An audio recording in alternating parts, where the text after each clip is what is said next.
This is News 25 with Deanna O'Donnell. News 25, local news you can count on. News is brought to you by J.K. Nelson Law. Call 727-9900 today for your free consultation.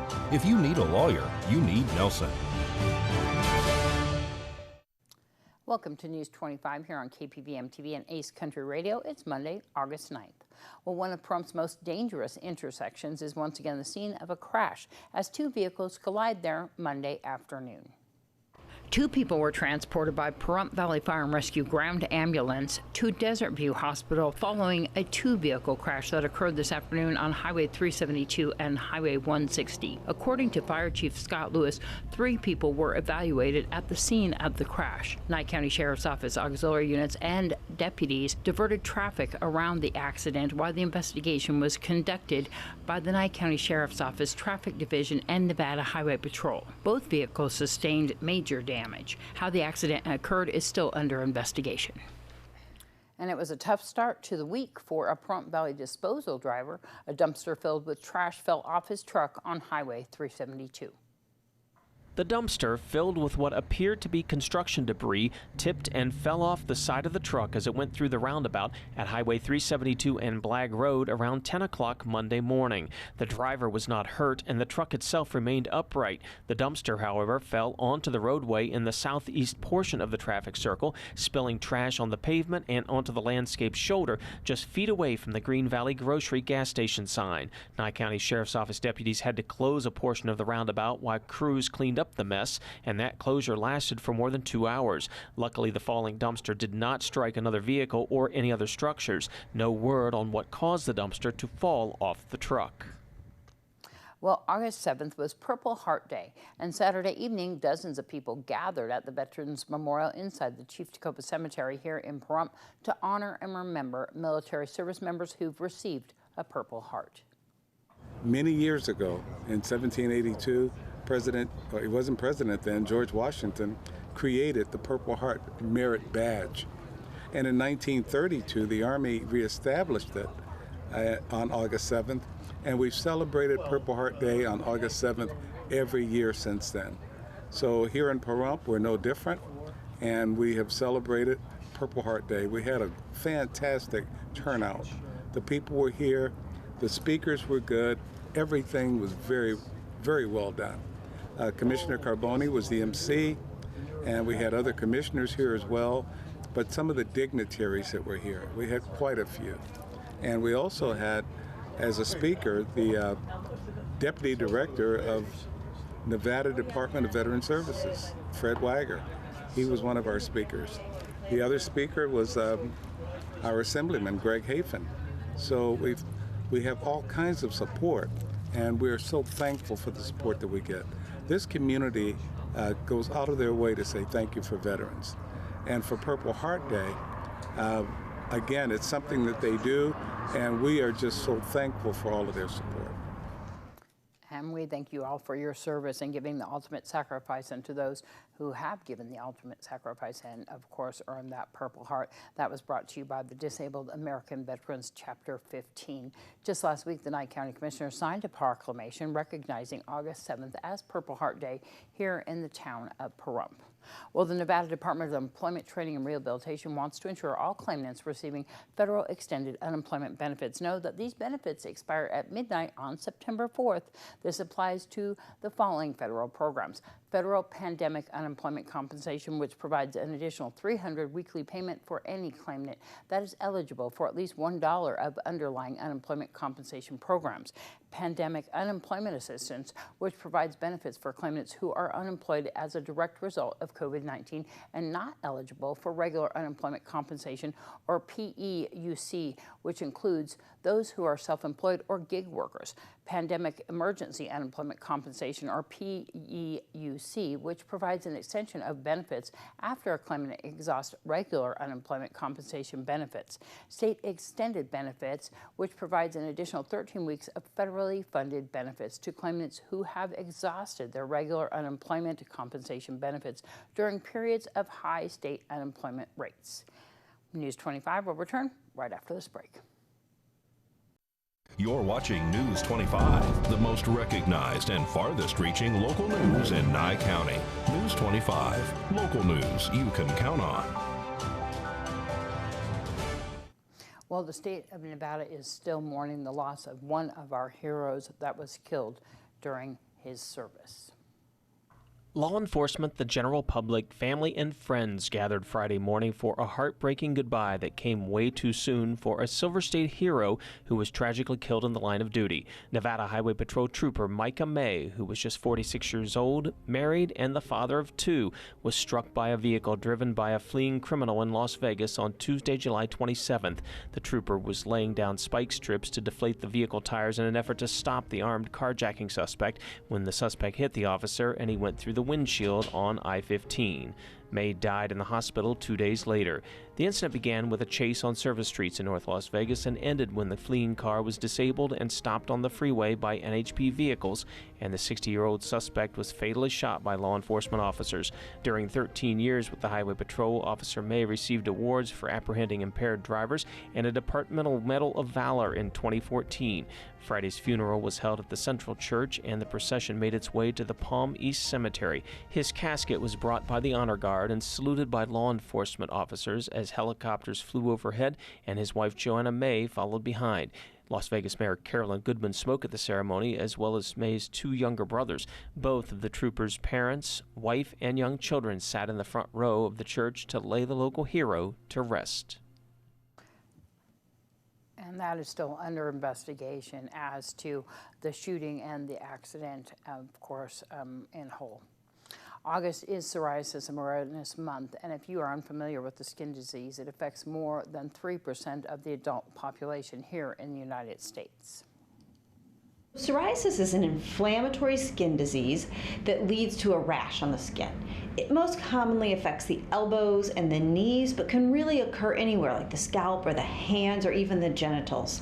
And the rash is usually pink with thick scale. It may be that you feel like you trail scale when you walk around your house. Dr. Melissa Piliong is a dermatologist for Cleveland Clinic. She says psoriasis is caused by an overproduction of skin cells in the body. Cases can range from mild to severe. There is currently no cure available. However, there are different medications and treatments that can help. For example, some patients go in for ultraviolet light therapy. As you can see, the light booth is set up kind of like a tanning bed, but is much safer and more controlled. Dr. Piliong says if you think you have psoriasis, you really should get checked out, especially since it could affect your health in other ways. It's also associated with other problems, increased risk for things like heart disease and diabetes and hypertension and high cholesterol. So we like to treat patients because we know that if we treat their psoriasis, their risk of those diseases goes down. Dr. Piliong says while there is no cure for psoriasis, researchers are continuing to look into different treatments. They're also studying how diet and lifestyle play a role.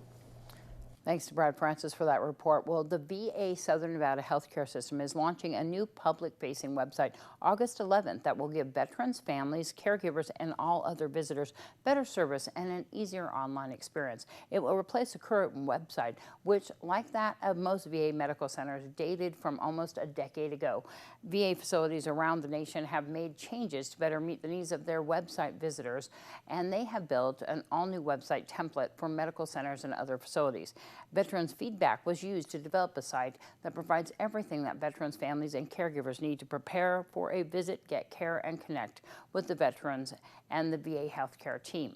The directions, of course, are on the website now to their main medical centers and associated clinics, phone numbers, parking and transportation information, hospital and clinic hours, patient registration, making appointments, and refilling prescriptions. They even have site visitors information, and you will find a new complete list of VA health services, social programs, and care coordinators, including primary and specialty care, mental health care, caregiver support, and care coordinators for LGBTQ veterans, women veterans, returning service members, and more.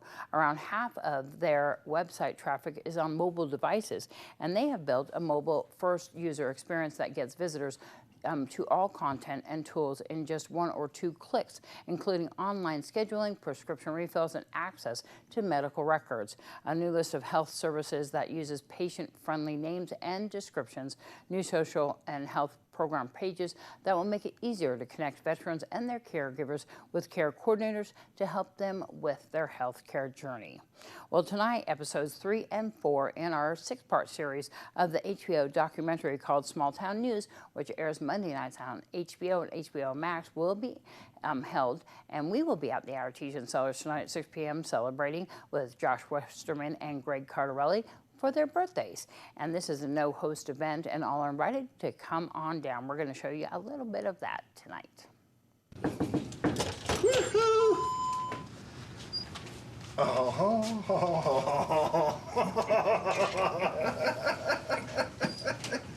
Oh, we do the casual Friday. I just threw on this whole thing. You're looking mighty fine today, sir. We're gonna do a little bit of weather today. Yeah, we're gonna do some weather. Maybe a little bit. I'm Tony Paul. Maybe a little shaking. Yeah, a lot of shaking. I love it. A lot of shaking. Welcome to KPVM. It is 5, 4, 3, 2, 1. Well, good evening, Nevada. This is John Kohler from KPVM Channel 25 News. It's Casual Friday, and I'll put on this old thing. What do you think? I was not expecting that. No, but I'm not surprised because that's John, and I love John. It creates a good work environment. That's Halloween. What are you gonna do? All right, let's take a look at the weather. It's gonna be a fever up in Burnley. 72 degrees for a high. 20. You get to sleep with that tonight. Sorry. What do you think? We do this every Friday? I could. It would be fun. You're watching News 25, brought to you by Mountain West Lawyer, Injury Attorneys, 727-9500. News 25, local news you can count on. Welcome back. Well, this is the last day of summer for at least the Nye County kids. Clark County started school today.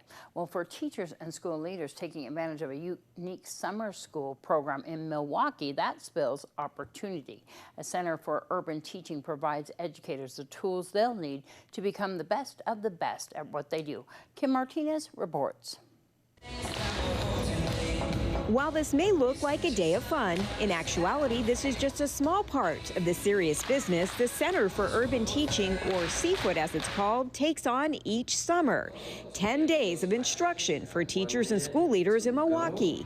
In turn, they take what they've learned and put it to work on 19 different campuses for summer sessions. Schools are giving the keys and the kids to us for 6 weeks during the summer, and they get to actually have that opportunity to not just listen and take in techniques, but actually practice in a real life setting. This year, 220 teachers and school leaders are enrolled. 70% of them have never taught or been a principal before. It hits 3 bases. We're preparing teachers, we are preparing leaders, and we're also helping eliminate summer learning loss for students. We learn to make procedures in our classrooms and have expectations for our students. Principal Angela Colbert Brown, who also instructs, sees these sessions as more important than ever now. Good morning, hon. I love your eye contact. This summer is really important for us as leaders and teachers because of the pandemic. Our scholars have lost a lot of academic time, and so I really think this year is critical for us to be in the schools. Being back in the schools and prepared for all that requires is where CFUT comes in. Today we're working actually on different skills of like classroom management and lesson planning, which is just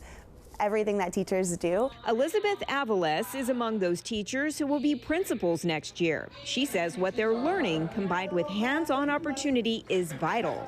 Future teacher Ted Mocantine agrees. First is the professional development sessions in which we are being trained by teachers how to teach with all of the challenges that come along with the job.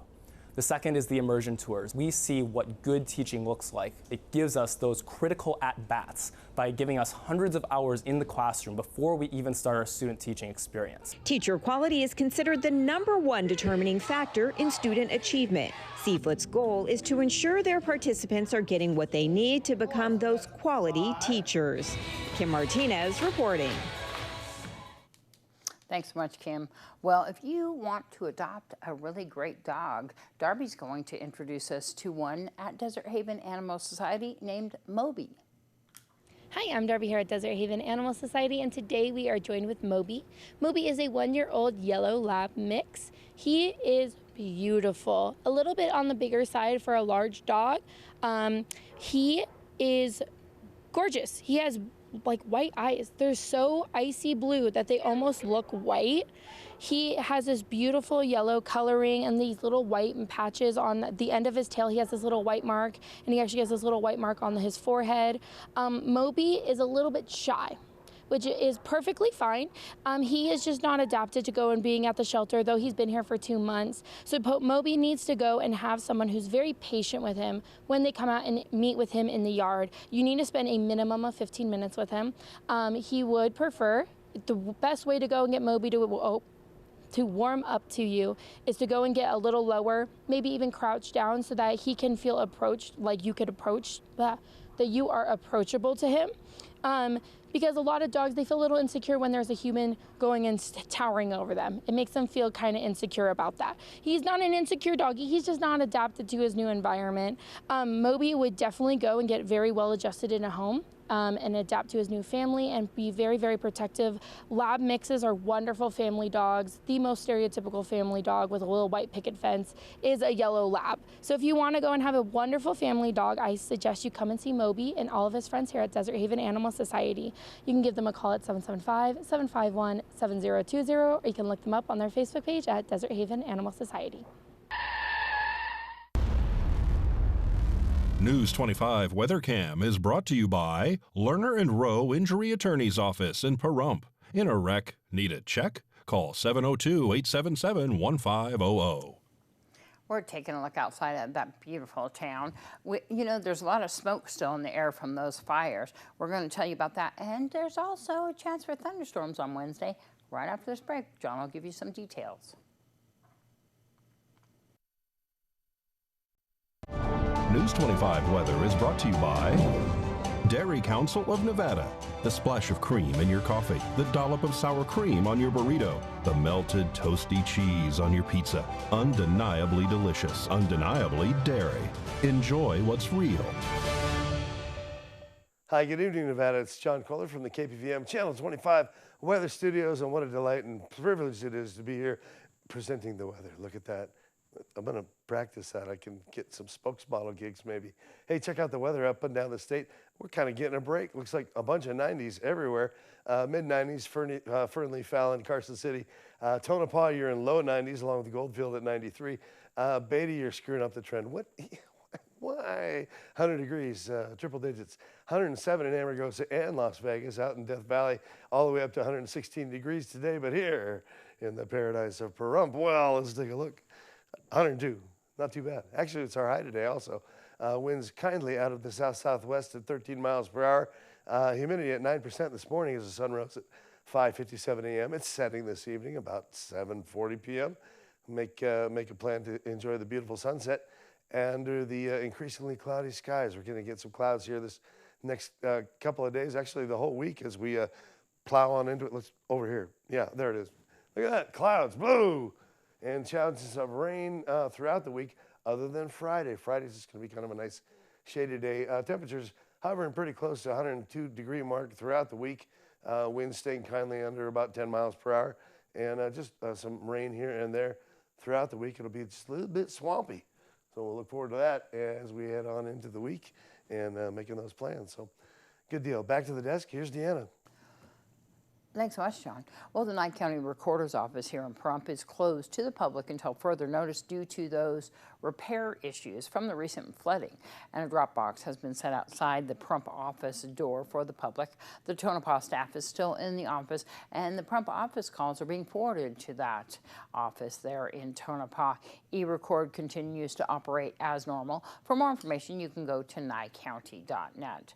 We have a couple birthdays that have been recognized lately. The first is Greg Cardarelli. He is the former commander of the Disabled American Veterans and the vice chair commander right now. And that is my stepdad, actually. And it's his birthday, and he just recently came out of spine surgery, so he's hobbling around, doing pretty good, though. But we want to say happy birthday to him. Also, Marty Greenfield from Greenfield Jewelers had his birthday on Saturday, and another Greenfield Jeweler employee and my soon-to-be son-in-law, Josh Westerman, who also owns Quality Signs out there. It's his big 25th birthday today, if you can believe it. I want to say happy birthday to Josh. And we're going to be down there at Archies and Cellars with Greg, with Josh, and even John's going to join us there tonight, he said. And so we're going to be watching that Small Town News, the episodes 3 and 4. We hope to see you guys down there. It's a no-host event, which means that you have to buy your own stuff if you're buying some things down there. And it's going to be lots of fun. We hope everybody joins us. And that's going to wrap up this edition of News 25. We'll see you back here tomorrow night. I'm Deanna Woodall.